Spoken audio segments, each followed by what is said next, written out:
Silva. I have a very interesting question from one of our clients in this last week, and I wanted to share some pretty valuable information with you based on that question. So the question they had is, how far apart should low voltage cables be from high voltage cables? This particular client is building a 50 condo unit building in Midtown Manhattan, and what they're curious about is whether or not they can place low voltage cabling like Cat6 jacks on the same faceplate as high voltage jacks.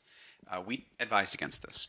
We told them to maintain a minimum distance of 6 inches. They said why. We talked about interference. Then they asked us to cite a couple of sources, and I found a few sources, and I wanted to give you some background information on how to answer this question and what to do when you're installing low voltage and high voltage together. So first of all, I wanted to share this with you, which is the National Fire Protection Association, NFPA. These guys release a National Fire Alarm and Signaling Code, but earlier versions didn't have too much information on it. So I wanted to just highlight this here for you.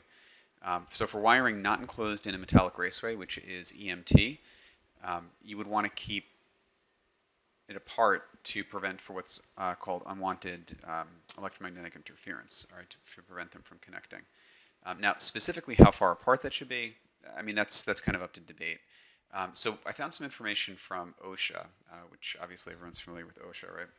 And OSHA here states that indoor wire network cable shall be separated at least 2 inches, right, from the conductive from electric and power, things like that. That code was actually also adopted by at least the government of California here. And they're saying a separation of 6 feet for some of these cables, and here at least 2 inches from signaling cable and the rest.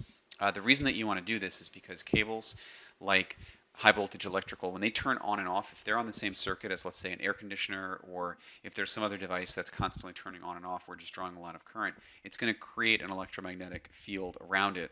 And there are some error correction technologies that exist in the higher levels, like, for example, layer 2, 3, and 4 will specifically account for some type of error correction.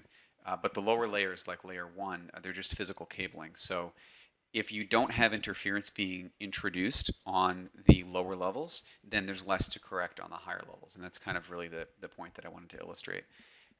So anyways, I guess the upshot of the whole thing is, if you're installing network jacks and you have the option to connect power next to it, or if you're speccing out a job like this, or if you're doing it yourself, keep the power as far away as practically possible.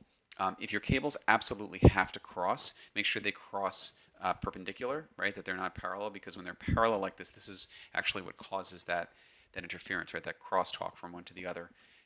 But try to keep them at least 6 inches apart if you can, and then you'll have a relatively error-free experience. So I hope this was useful for you. I can post these links at the bottom of the video, but you guys can also see them here, and hope it's helpful for you. All right, see you guys in the next video.